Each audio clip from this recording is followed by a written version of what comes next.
നമസ്കാരം. ന്യൂസ് റൗണ്ടപ്പിലേക്ക് സ്വാഗതം. ആദ്യം പ്രധാന വാർത്തകൾ. മലേഗാവ് സ്ഫോടന കേസ് പ്രഗ്യാ സിംഗ് ഉൾപ്പെടെ 7 പ്രതികളെയും വെറുതെ വിട്ടു. അന്വേഷണ ഏജൻസി പൂർണ്ണമായും പരാജയപ്പെട്ടെന്ന് കോടതി. വിധി 17 വർഷത്തിന് ശേഷം. മതപരിവർത്തനം ആരോപിച്ച് കന്യാസ്ത്രീകളുടെ അറസ്റ്റ്. ജാമ്യത്തിനായി ഹൈക്കോടതിയെ സമീപിക്കാൻ തീരുമാനം. മുതിർന്ന അഭിഭാഷകരെ കേസ് ഏൽപ്പിക്കും. NIA കോടതിയിൽ ജാമ്യാപേക്ഷ നൽകുന്നത് സമയനഷ്ടമെന്ന് നിയമോപദേശം. വേടനെതിരെ ബലാത്സംഗ കേസ്. വിവാഹ വാഗ്ദാനം നൽകി പീഡിപ്പിച്ചു. യുവതിയുടെ പരാതിയിൽ തൃക്കാക്കര പോലീസ് കേസെടുത്തു. അപകീർത്തിപ്പെടുത്തുകയെന്ന ലക്ഷ്യത്തോടെയാണ് പുതിയ പരാതിയെന്നും നിയമപരമായി മുന്നോട്ടു പോകുമെന്നും വേടൻ. ഗവർണർക്കെതിരെ മന്ത്രി R. ബിന്ദു. ഗവർണറുടെ വാക്കും പ്രവൃത്തിയും 2. സർവകലാശാല തർക്കം നേരിട്ട് കണ്ട് രമ്യമായി പരിഹരിക്കാൻ ശ്രമിച്ചു. പുറത്തിറങ്ങിയപ്പോൾ പറഞ്ഞതിന് വിപരീതമായി പ്രവർത്തിച്ചുവെന്നും മന്ത്രി. വാർത്തകൾ വിശദമായി. മാലേഗാവ് സ്ഫോടന കേസിൽ 7 പ്രതികളെയും വെറുതെ വിട്ടു. BJP നേതാവ് പ്രഗ്യാ സിംഗ് താക്കൂറും മുൻ സൈനിക ഉദ്യോഗസ്ഥൻ ലഫ്റ്റനന്റ് കേണൽ പ്രസാദ് ശ്രീകാന്ത് പുരോഹിതും ഉൾപ്പെടെയുള്ളവരായിരുന്നു കേസിലെ പ്രതികൾ. പ്രത്യേക NIA കോടതിയുടേതാണ് വിധി. സ്ഫോടനം നടന്ന് 17 വർഷങ്ങൾക്ക് ശേഷമാണ് വിധി വന്നിരിക്കുന്നത്. പ്രതികൾക്കെതിരെ UPA നിലനിൽക്കില്ലെന്നാണ് കോടതിയുടെ കണ്ടെത്തൽ. ബോംബ് വെച്ച ബൈക്കിന്റെ ഉടമ പ്രഗ്യ ആണെന്നതിന് തെളിവില്ല. വിരലടയാളങ്ങളോ DNA ശേഖരിച്ചിട്ടില്ലെന്നും നിരീക്ഷണമുണ്ട്. ഭീകരവിരുദ്ധ നിയമം പ്രയോഗിക്കാനാവില്ലെന്നും കോടതി വ്യക്തമാക്കി. ഭോപ്പാലിൽ നിന്നുള്ള മുൻ BJP MP സ്വാതി പ്രഗ്യാ സിംഗ് താക്കൂർ, അന്ന് മിലിറ്ററി ഇന്റലിജൻസ് ഉദ്യോഗസ്ഥനായിരുന്ന lieutenant colonel Prasad Shrikant Purohit, major Ramesh Upadhyay, Ajay Rahirkar, Sudhakar Dwivedi, Sudhakar Chaturvedi, Sameer Kulkarni എന്നിവരാണ് കേസിൽ വിചാരണ നേരിട്ടത്. സ്ഫോടനം നടന്നതായി പ്രോസിക്യൂഷൻ വിജയകരമായി തെളിയിച്ചതായി വിധി പ്രസ്താവിച്ചുകൊണ്ട് കോടതി പറഞ്ഞു. എന്നാൽ മോട്ടോർ സൈക്കിളിൽ ബോംബ് ഘടിപ്പിച്ചിട്ടുണ്ടെന്ന് സ്ഥാപിക്കുന്നതിൽ ദേശീയ അന്വേഷണ ഏജൻസി പരാജയപ്പെട്ടു. News desk MY news. മതപരിവർത്തനം ആരോപിച്ച് അറസ്റ്റിലായ കന്യാസ്ത്രീകളുടെ ജാമ്യാപേക്ഷ നാളെ ഛത്തീസ്ഗഡ് ഹൈക്കോടതിയിൽ സമർപ്പിക്കും. അഭിഭാഷക സംഘത്തെ മാറ്റിയിട്ടുണ്ട്. ഡൽഹിയിൽ നിന്നുള്ള അഭിഭാഷകനും സഭയ്ക്ക് വേണ്ടി ഹാജരാകുമെന്നാണ് വിവരം. NIA കോടതിയിൽ ജാമ്യാപേക്ഷ നൽകില്ല. NIA കോടതിയിൽ ജാമ്യാപേക്ഷ നൽകുന്നത് സമയനഷ്ടമുണ്ടാക്കും എന്ന നിയമോപദേശത്തെ തുടർന്നാണ് തീരുമാനം. ബിലാസ്പൂരിലാണ് ഛത്തീസ്ഗഡ് ഹൈക്കോടതി സ്ഥിതി ചെയ്യുന്നത്. നിലവിൽ കേസ് പരിഗണിക്കാൻ അധികാരമില്ലെന്നാണ് സെഷൻസ് കോടതി ഇന്നലെ വ്യക്തമാക്കിയത്. ഇതോടെ ബജരംഗ് ദൾ പ്രവർത്തകർ കോടതിക്ക് പുറത്ത് ആഹ്ലാദ പ്രകടനം നടത്തി. അറസ്റ്റിലായ കന്യാസ്ത്രീകളെ ബജരംഗ് ദൾ പ്രവർത്തകർ ചോദ്യം ചെയ്യുന്നതിന്റെ ദൃശ്യങ്ങൾ പുറത്തു വന്നിരുന്നു. പ്രവർത്തകർ ഇവരോട് വിവരങ്ങൾ ചോദിച്ചറിയുന്നതിന്റെ ദൃശ്യങ്ങളാണ് പുറത്തു വന്നത്. പോലീസ് സാന്നിധ്യത്തിലായിരുന്നു ഇവരുടെ ചോദ്യം ചെയ്യൽ. കന്യാസ്ത്രീകളുടെ ബാഗുകളും ബജരംഗ് ദൾ പ്രവർത്തകർ പരിശോധിച്ചതായി വിവരം. News desk MY news. കന്യാസ്ത്രീകളുടെ അറസ്റ്റിൽ കേന്ദ്രമന്ത്രി സുരേഷ് ഗോപിക്കെതിരെ രൂക്ഷ വിമർശനവുമായി മന്ത്രി V. ശിവൻകുട്ടി. വിഷയത്തിൽ സുരേഷ് ഗോപി മിണ്ടുന്നില്ല. തെരഞ്ഞെടുപ്പ് കാലത്ത് BJP പള്ളിയിലും അരമനയിലും കയറിയിറങ്ങിയിരുന്നു. സുരേഷ് ഗോപി നാട് വിട്ടോ എന്ന് സംശയമെന്നും മന്ത്രി പരിഹസിച്ചു. തെരഞ്ഞെടുപ്പ് കാലത്ത് അദ്ദേഹം കാണിച്ച പേക്കൂത്തുകൾ കണ്ടതാണ്. വിഷയത്തിൽ മറ്റൊരു കേന്ദ്രമന്ത്രിയും മിണ്ടുന്നില്ലെന്നും മന്ത്രി വിമർശിച്ചു. BJP മുൻ സംസ്ഥാന അധ്യക്ഷൻ K. സുരേന്ദ്രനെതിരെയും മന്ത്രി വിമർശനം ഉന്നയിച്ചു. പട്ടികജാതി വിഭാഗത്തിനെതിരെ K. സുരേന്ദ്രൻ ഫേസ്ബുക്ക് പോസ്റ്റ് ഇട്ടു. എത്രയും വേഗം BJP സംസ്ഥാന നേതൃത്വം ഇടപെട്ട് പോസ്റ്റ് പിൻവലിക്കണമെന്ന് മന്ത്രി ആവശ്യപ്പെട്ടു. പ്രസ്താവന അപലപനീയമാണ്. പട്ടികജാതി പട്ടികവർഗ വിഭാഗത്തെ അപമാനിക്കുന്നതാണ് പ്രസ്താവന. പട്ടികജാതി പട്ടികവർഗ വിഭാഗത്തോട് BJPയുടെ നിലപാട് K. സുരേന്ദ്രനിലൂടെ വെളിവായി. ബന്ധപ്പെട്ടവർ നിയമ നടപടി സ്വീകരിക്കണം. ഇത്തരം പ്രസ്താവന സാമൂഹിക ഭിന്നത വരുത്തുമെന്നും മന്ത്രി വിമർശിച്ചു. BJP അജണ്ട കേരളത്തിൽ നടപ്പാക്കാൻ ശ്രമിച്ചാൽ ബുദ്ധിമുട്ടാകുമെന്നും അദ്ദേഹം പറഞ്ഞു. News desk MY news. Rapper വേടനെതിരെ ബലാത്സംഗ കേസ്. യുവ ഡോക്ടറുടെ പരാതിയിലാണ് തൃക്കാക്കര പോലീസ് കേസെടുത്തിരിക്കുന്നത്. വിവാഹ വാഗ്ദാനം നൽകി പീഡിപ്പിച്ചുവെന്ന പരാതിയിലാണ് കേസെടുത്തത്. 2021 ഓഗസ്റ്റ് മുതൽ 2023 മാർച്ച് വരെ വിവിധ സ്ഥലങ്ങളിൽ വെച്ച് പീഡിപ്പിച്ചുവെന്നാണ് യുവതിയുടെ പരാതി. ഇന്നലെ രാത്രിയാണ് കേസെടുത്തത്. ഇൻസ്റ്റഗ്രാമിലൂടെയാണ് വേടനുമായി സൗഹൃദം ആരംഭിച്ചതെന്നും പരിചയത്തിനൊടുവിൽ കോഴിക്കോട്ടെ ഫ്ളാറ്റിൽ വെച്ച വേടൻ ബലാത്സംഗം ചെയ്തുവെന്നുമാണ് ഡോക്ടറുടെ മൊഴി. വിവാഹം കഴിക്കാമെന്ന് വാഗ്ദാനം ചെയ്ത പിന്നീട് പലയിടത്തും വെച്ച് വേടൻ പീഡിപ്പിച്ചുവെന്നും യുവതി മൊഴി നൽകി. 2023 വേടൻ തന്നെ ഒഴിവാക്കിയതെന്നും യുവതി പറയുന്നു. ടോക്സിക്കാണ്, സ്വാർത്ഥതയാണ് എന്നുൾപ്പെടെ ആരോപിച്ചാണ് തന്നെ വേടൻ ഒഴിവാക്കിയതെന്നാണ് ഡോക്ടറുടെ മൊഴി. വേടനെതിരെ നേരത്തെ മീട്ടു ആരോപണം ഉയർന്നിരുന്നു. MY news Kochi. വിവാഹ വാഗ്ദാനം നൽകി പീഡിപ്പിച്ചെന്ന യുവ ഡോക്ടറുടെ പരാതിയിൽ പ്രതികരിച്ച റാപ്പർ വേടൻ തന്നെ അപകീർത്തിപ്പെടുത്തുകയെന്ന ലക്ഷ്യത്തോടെയാണ് പുതിയ പരാതിയെന്നും നിയമപരമായി മുന്നോട്ടു പോകുമെന്നും വേടൻ പ്രതികരിച്ചു. മുൻകൂർ ജാമ്യാപേക്ഷ നൽകും, വൈകില്ല, ഉടൻ ഹൈക്കോടതിയെ സമീപിക്കുമെന്നും വേടൻ പ്രതികരിച്ചു. കേരള സർവകലാശാല വിഷയത്തിൽ ഗവർണർ രാജേന്ദ്ര അർലേക്കറിനെതിരെ ഉന്നത വിദ്യാഭ്യാസ മന്ത്രി ആർ ബിന്ദു. ഗവർണറുടെ വാക്കും പ്രവൃത്തിയും രണ്ടാണെന്ന് മന്ത്രി കുറ്റപ്പെടുത്തി. സർവകലാശാല തർക്കത്തിൽ നേരിട്ട് കണ്ടപ്പോൾ ഗവർണർ രമ്യമായി സംസാരിച്ചു. സർക്കാരിന്റെ ഉത്തരവാദിത്തങ്ങളും ഗവർണർ അംഗീകരിച്ചതാണ്. പുറത്തിറങ്ങിയപ്പോൾ ഗവർണർ വിരുദ്ധമായി പ്രവർത്തിച്ചെന്നും മന്ത്രി പറഞ്ഞു.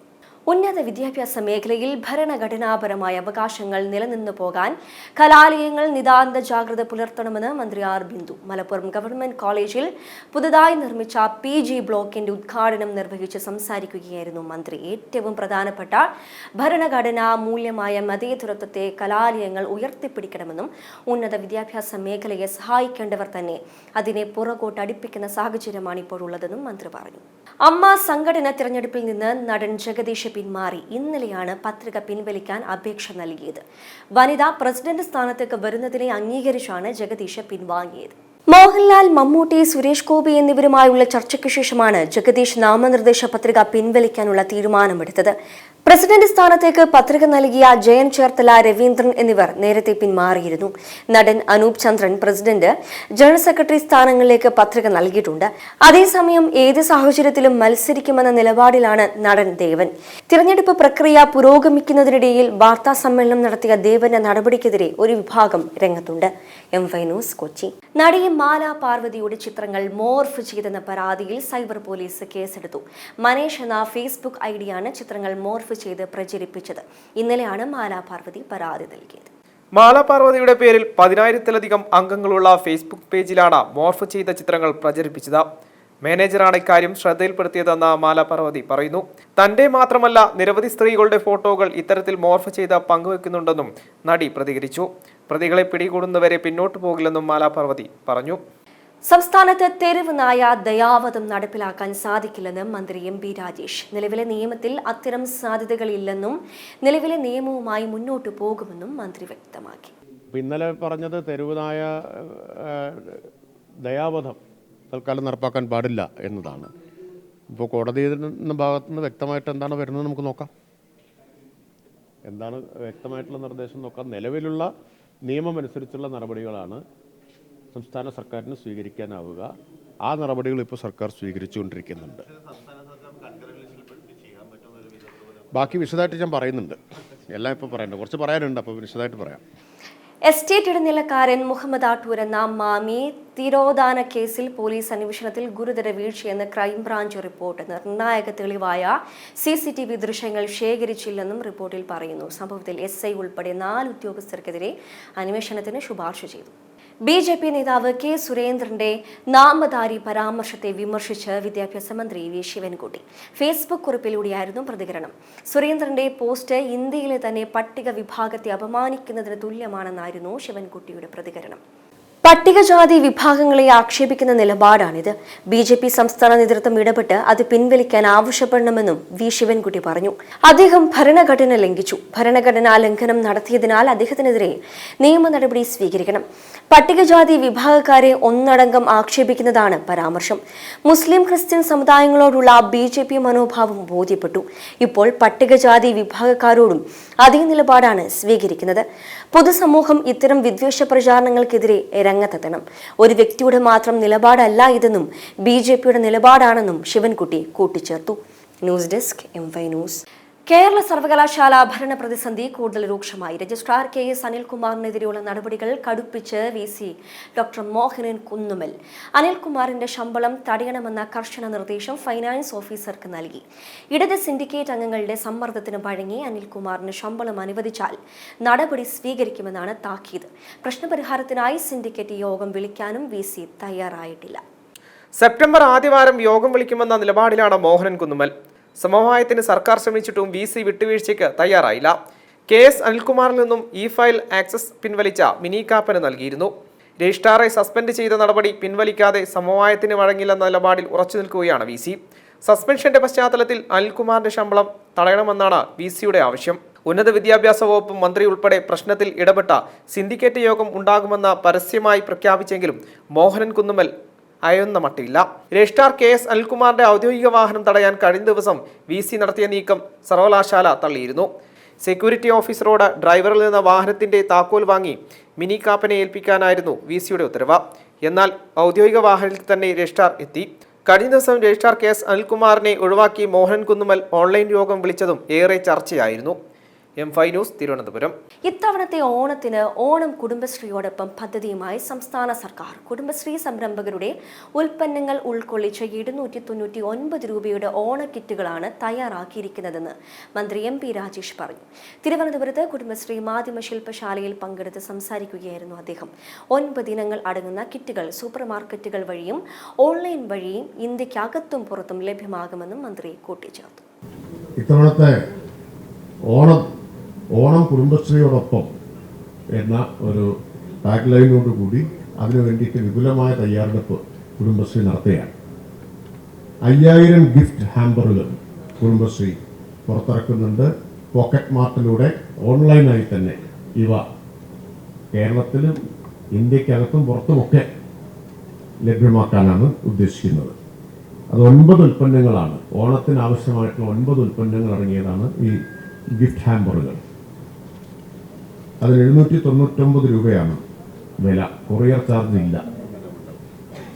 ഇതേ 9 ഉൽപ്പന്നങ്ങൾ അടങ്ങിയിട്ടുള്ള ഓണം കിറ്റുകൾ 50,000 കിറ്റുകളും കുടുംബശ്രീ വിപണിയിൽ ഇറക്കുന്നുണ്ട്. ഇതെല്ലാം കുടുംബശ്രീയുടെ സംരംഭകർ ഉണ്ടാക്കുന്നതാണ്. 50,000 ഓണക്കിറ്റുകൾ ഉണ്ടാവും. അതിനും വില 799 രൂപ തന്നെയാണ്. അപ്പോൾ പ്രിയപ്പെട്ട സുഹൃത്തുക്കൾക്കും കുടുംബാംഗങ്ങൾക്കും ഒക്കെ ഓണ സമ്മാനം എന്ന നിലയിൽ ഈ ഗിഫ്റ്റ് ഹാമ്പറുകൾ വാങ്ങി സമ്മാനിക്കാവുന്നതാണ്. മധ്യവേനൽ അവധി മാറ്റുന്നതിൽ ചർച്ചയാകാമെന്ന് വിദ്യാഭ്യാസ മന്ത്രി വി ശിവൻകുട്ടി പറഞ്ഞു. കേരളത്തിൽ ജൂൺ ജൂലൈയാണ് മഴക്കാലം. ഏപ്രിൽ മെയ് മാസത്തിലെ അവധി മാറ്റുന്നത് ചർച്ചയാക്കാം. ചർച്ചകൾക്ക് ശേഷം തീരുമാനമെടുക്കാമെന്നും മാറ്റം വേണമെന്നത് വ്യക്തിപരമായ അഭിപ്രായമാണെന്നും അദ്ദേഹം പറഞ്ഞു. വിവിധ സംഘടനാ പ്രതിനിധികളുമായി സർക്കാർ ചർച്ചയ്ക്ക് തയ്യാറാണെന്നും അദ്ദേഹം കൂട്ടിച്ചേർത്തു. ഹൈസ്കൂളിൽ 9:45 മുതൽ 4:15 വരെയായി തന്നെ ക്ലാസ് സമയം തുടരും. മദ്രസ സമയത്തെ ബാധിക്കുമെന്ന് ചൂണ്ടിക്കാട്ടി എതിർപ്പ് ഉയർത്തിയ സമസ്ത വഴങ്ങിയിരുന്നു. പരാതി ഉന്നയിച്ച സമസ്ത വിഭാഗങ്ങൾക്ക് പുറമെ മറ്റു വിഭാഗങ്ങളെയും മാനേജ്മെന്റുകളെയും ചർച്ചയ്ക്ക് വിളിച്ച സർക്കാരിന്റെ തന്ത്രം ഫലം കാണുകയായിരുന്നു. സമയത്തിൽ മാറ്റം വരുത്തി അക്കാദമിക് കലണ്ടർ അനുസരിച്ച് ക്ലാസ് തുടങ്ങിയത് മന്ത്രി അവരെ ബോധ്യപ്പെടുത്തി. സമയമാറ്റം ഹൈക്കോടതിയെ അറിയിച്ചതിനാൽ പിന്നോട്ടു പോകാനുള്ള പ്രയാസവും അറിയിച്ചു. M5 news, Thiruvananthapuram. Kottayam medical college അപകടത്തിലെ ജില്ലാ കളക്ടറുടെ അന്വേഷണ റിപ്പോർട്ടിനെതിരെ കോൺഗ്രസ് നേതാവ് തിരുവഞ്ചൂർ രാധാകൃഷ്ണൻ. കളക്ടർ നൽകിയ റിപ്പോർട്ട് സത്യസന്ധമല്ലെന്നും സർക്കാരിന് ഇഷ്ടപ്പെട്ട റിപ്പോർട്ട് എഴുതി ജനങ്ങളുടെ കണ്ണിൽ പൊടിയിടാനുള്ള കുറുക്കുവഴിയാണ് നടക്കുന്നതെന്നും തിരുവഞ്ചൂർ കുറ്റപ്പെടുത്തി. നിലവിലെ അന്വേഷണ റിപ്പോർട്ടിൽ ജനങ്ങൾക്ക് വിശ്വാസമില്ല. സർക്കാർ ഈ വിഷയത്തിൽ ഒരു നടപടിയും എടുക്കുന്നില്ലെന്നും തിരുവഞ്ചൂർ രാധാകൃഷ്ണൻ ആരോപിച്ചു. അപകടത്തെ തേച്ച് മായ്ച്ചു കളയാനാണ് സർക്കാർ ശ്രമിക്കുന്നതെന്നും അദ്ദേഹം കുറ്റപ്പെടുത്തി. ദാരുണമായ സംഭവങ്ങൾ ഉണ്ടാകുമ്പോൾ സർക്കാർ പണം കൊടുത്ത് ഒത്തുതീർപ്പാക്കുന്ന പ്രാകൃത രീതിയാണ് അവലംബിക്കുന്നതെന്നും സംസ്ഥാന സർക്കാരിന് ജുഡീഷ്യൽ അന്വേഷണത്തെ ഭയമാണെന്നും അപകടത്തിൽ ജുഡീഷ്യൽ അന്വേഷണം വേണമെന്നും അദ്ദേഹം ആവശ്യപ്പെട്ടു. കോട്ടയം മെഡിക്കൽ കോളേജിൽ കെട്ടിടം തകർന്നു വീണുണ്ടായ അപകടത്തിൽ മകൾക്ക് കൂട്ടിരിക്കാനെത്തിയ വീട്ടമ്മയായ ബിന്ദുവാണ് മരിച്ചത്. കഴിഞ്ഞ ദിവസം ജില്ലാ കളക്ടർ അന്വേഷണ റിപ്പോർട്ട് ആരോഗ്യവകുപ്പ് അഡീഷണൽ ചീഫ് സെക്രട്ടറിക്ക് നൽകിയിരുന്നു. രക്ഷാപ്രവർത്തനം വൈകിട്ടില്ലെന്നാണ് അന്വേഷണ റിപ്പോർട്ടിലുള്ളത്. കെട്ടിടത്തിന്റെ ബലക്ഷയം സംബന്ധിച്ച മുൻപ് ഔദ്യോഗിക റിപ്പോർട്ടുകളൊന്നുമില്ലായിരുന്നുവെന്നും ജോൺ വി സാമുവൽ നൽകിയ റിപ്പോർട്ടിൽ പറയുന്നു. M5 news, Kottayam. സംസ്ഥാനത്ത് പാമ്പ് കടിയേറ്റുള്ള മരണങ്ങൾ ഗണ്യമായി കുറയുന്നുവെന്ന് വനം വകുപ്പിന്റെ കണക്ക്. 2019 123 പേരാണ് പാമ്പ് കടിയേറ്റ് മരിച്ചതെങ്കിൽ 2024 ഇത് 34 കുറഞ്ഞു. പാമ്പ് കടിയേറ്റുള്ള മരണങ്ങൾ കുറയ്ക്കാനായി സർക്കാർ ആരംഭിച്ച സർപ്പ് ആപ്പ് 5 വർഷം പൂർത്തിയാക്കുന്ന ഘട്ടത്തിലാണ് ഈ നേട്ടം. കഴിഞ്ഞ 10 വർഷത്തിനിടെ സംസ്ഥാനത്ത് 921 പേരാണ് വിഷപ്പാമ്പുകളുടെ കടിയേറ്റ് മരിച്ചത്. ഇതിൽ ഏറ്റവും കുറഞ്ഞ മരണനിരക്ക് 2024 പാമ്പ് കടിയേറ്റുള്ള മരണം പൂർണ്ണമായും ഇല്ലാതാക്കാനും ജനവാസ മേഖലയിലെത്തിയ പാമ്പുകളെ സുരക്ഷിതമായി വനമേഖലയിൽ എത്തിക്കുന്നതിനുമായി സർക്കാർ 2020 ആരംഭിച്ച സർപ്പ ആപ്പ് മരണം കുറയ്ക്കാൻ സഹായകമാകുന്നതാണ് വിലയിരുത്തൽ. പാമ്പുകളെ തരംതിരിച്ചറിയാൻ സഹായിക്കുന്ന വിവരങ്ങൾ, ആന്റിവെനം ലഭ്യമായ ആശുപത്രികൾ, അടിയന്തര സാഹചര്യങ്ങൾ, ബന്ധപ്പെട്ടവരുടെ ഫോൺ നമ്പറുകൾ തുടങ്ങിയ വിവരങ്ങൾ സർപ്പ ആപ്പിലുണ്ട്. ഭീഷണിയാവുന്ന നിലയിൽ കണ്ടെത്തുന്ന പാമ്പിന്റെ ചിത്രം സർപ്പ മൊബൈൽ ആപ്പിൽ അപ്ലോഡ് ചെയ്താൽ പരിശീലനം നേടിയ സന്നദ്ധ പ്രവർത്തകരെത്തി അതിനെ പിടികൂടി നീക്കം ചെയ്യും. വോളണ്ടർമാരായി 2025 മാർച്ച് വരെ 5343 പേരാണ് പരിശീലനം നേടിയത്. ഇതിൽ 3061 പേർക്ക് വനംവകുപ്പിന്റെ സർട്ടിഫിക്കേഷനും നൽകിയിട്ടുണ്ട്. പാമ്പ് കടിയേറ്റവർക്ക് പരമാവധി 1 ലക്ഷം രൂപ ചികിത്സാ സഹായം നൽകുന്നുണ്ട്. വനത്തിനുള്ളിൽ പാമ്പ് കടിയേറ്റ് മരണപ്പെടുന്നവർക്ക് 10 ലക്ഷം രൂപയും വനത്തിന് പുറത്താണെങ്കിൽ 2 ലക്ഷം രൂപയുമാണ് നഷ്ടപരിഹാരം. News desk M5 news. Nilambur Moothedath വളർത്തുനായയുമായി സവാരിക്കിറങ്ങിയ ഉടമയുടെ കൺമുന്നിൽ വെച്ച് പുലി നായയെ പിടിച്ചുകൊണ്ടുപോയി. ഉടമ പുലിയുടെ ആക്രമണമേൽക്കാതെ രക്ഷപ്പെട്ടു. മൂത്തേടം കൽക്കുളം തുണ്ടത്തിൽ റോബിന്റെ നായയാണ് കൺമുൻപിൽ വെച്ച് പുലി പിടിച്ചുകൊണ്ടുപോയത്. നായ മുൻപിലും റോബിൻ പിറകിലുമായാണ് നടന്നിരുന്നത്. ഇതിനിടെ റോഡിലേക്ക് പാഞ്ഞെത്തിയ പുലി നായയെ പിടികൂടി പടുക്ക വനത്തിലേക്ക് കടക്കുകയായിരുന്നു. സംഭവം കൺമുന്നിൽ കണ്ട റോബിൻ ഭയന്ന് വിറച്ചു. ഇന്നലെ രാത്രി 10 മണിയോടെ പടുക്ക ഫോറസ്റ്റ് സ്റ്റേഷന് സമീപം കാരപ്പുറം നെല്ലിക്കുത്ത് റോഡിൽ വെച്ചാണ് സംഭവം നടന്നത്. വിവരമറിഞ്ഞ നാട്ടുകാർ സൗത്ത് ഡിവിഷന് കീഴിലെ പടുക്ക ഫോറസ്റ്റ് സ്റ്റേഷനിലെത്തി വനപാലകരുടെ വിവരം പറഞ്ഞെങ്കിലും നിരുത്തരവാദപരമായ സമീപനമായിരുന്നു ഉദ്യോഗസ്ഥർ സ്വീകരിച്ചതെന്ന് റോബിൻ പറഞ്ഞു. ഒരു വൈകുന്നേരം 10 മണിയോട് കൂടിയിട്ടാണ് ഞാൻ പട്ടിക്ക് ഇതേമാതിരി ഭക്ഷണം കൊടുത്ത് ഇവിടെ അതിന് മൂത്രയിക്കാൻ വേണ്ടിയിട്ടൊക്കെ ആയിട്ട് റോട്ടിലോട്ട് കയറ്റുന്നത്. സ്ഥിരമായിട്ട് ഞാൻ ആ സമയമാകുമ്പോൾ ഞാൻ കയറ്റുന്നതാണ്. അപ്പോൾ ഇതേമാതിരി പെട്ടെന്നായിരുന്നു ഈ ഒരു കാടിൻ്റെ മറവിൽ നിന്ന് ഇവിടെ മൊത്തം അടിക്കാട് വെട്ടിയെന്നേ പറയാൻ പറ്റുള്ളൂ. ഇതിൻ്റെ ഇടയിൽ ഒരു സാധനം കയറിയെന്ന് ഞാൻ കാണത്തില്ല. അപ്പോൾ പെട്ടെന്ന് ഇത് ചാടിപ്പിടിക്കുകയായിരുന്നു ചെയ്ത്. പിന്നെ ഞാൻ ഇവിടെ 1-2 ആൾക്കാരൊക്കെ കൂട്ടി ഒന്ന് വെട്ടൊക്കെ അടിച്ച് നോക്കി. എന്നാലും അതിനെ കാണാനൊന്നും പറ്റിയില്ല. പിന്നെ ഞങ്ങളെല്ലാവരും കൂടി ഇവിടെ ഫോറസ്റ്റ് സ്റ്റേഷനിൽ പോയി. അവിടെ ഡെപ്യൂട്ടിനോട് കാര്യം പറയുമ്പോൾ പുള്ളിക്കാരൻ പറയുന്നതെന്ന് വെച്ച് കഴിഞ്ഞാൽ അത് നോർത്താണ്, ഇത് സൗത്താണ്, ഞങ്ങൾക്ക് ഇവിടെ യാതൊരു ബന്ധവും ഇല്ല, നിങ്ങൾക്ക് വെള്ളുവീശി എന്ന് പറയുന്ന സ്ഥലത്താണ് നിങ്ങളുടെ ആൾക്കാർ ഇരിക്കുന്നത്. അങ്ങനെ പറഞ്ഞ് RRTക്കാർ വന്നു. RRTക്കാർ വന്നതിന് ശേഷം അവർ ഞങ്ങൾക്ക് ഒരു വാക്ക് തന്നിട്ടുണ്ട്. 7 മണിക്കുള്ളിൽ ഇന്ന് രാത്രി 7 മണിക്കുള്ളിൽ കൂട് സ്ഥാപിക്കുക എന്നൊരു വാക്ക് തന്ന് അവർ മടങ്ങി പോവുകയായിരുന്നു. പ്രധാന വാർത്തകൾ ഒരിക്കൽ കൂടി. മലേഗാവ് സ്ഫോടന കേസ് പ്രഗ്യാ സിംഗ് ഉൾപ്പെടെ 7 പ്രതികളെയും വെറുതെ വിട്ടു. അന്വേഷണ ഏജൻസി പൂർണ്ണമായും പരാജയപ്പെട്ടെന്ന് കോടതി. വിധി 17 വർഷത്തിന് ശേഷം. മതപരിവർത്തനം ആരോപിച്ച് കന്യാസ്ത്രീകളുടെ അറസ്റ്റ്. ജാമ്യത്തിനായി ഹൈക്കോടതിയെ സമീപിക്കാൻ തീരുമാനം. മുതിർന്ന അഭിഭാഷകരെ കേസ് ഏൽപ്പിക്കും. NIA കോടതിയിൽ ജാമ്യാപേക്ഷ നൽകുന്നത് സമയനഷ്ടമെന്ന് നിയമോപദേശം. വേടനെതിരെ ബലാത്സംഗ കേസ്. വിവാഹ വാഗ്ദാനം നൽകി പീഡിപ്പിച്ചു. യുവതിയുടെ പരാതിയിൽ തൃക്കാക്കര പോലീസ് കേസെടുത്തു. അപകീർത്തിപ്പെടുത്തുകയെന്ന ലക്ഷ്യത്തോടെയാണ് പുതിയ പരാതിയെന്നും നിയമപരമായി മുന്നോട്ടു പോകുമെന്നും വേടൻ. ഗവർണർക്കെതിരെ മന്ത്രി R. ബിന്ദു. ഗവർണറുടെ വാക്കും പ്രവൃത്തിയും 2. സർവകലാശാല തർക്കം നേരിട്ട് കണ്ട് രമ്യമായി പരിഹരിക്കാൻ ശ്രമിച്ചു. പുറത്തിറങ്ങിയപ്പോൾ പറഞ്ഞതിന് വിപരീതമായി പ്രവർത്തിച്ചുവെന്നും മന്ത്രി. ഇതോടെ ന്യൂസ് റൗണ്ട് പൂർണ്ണമാകുന്നു. നമസ്കാരം.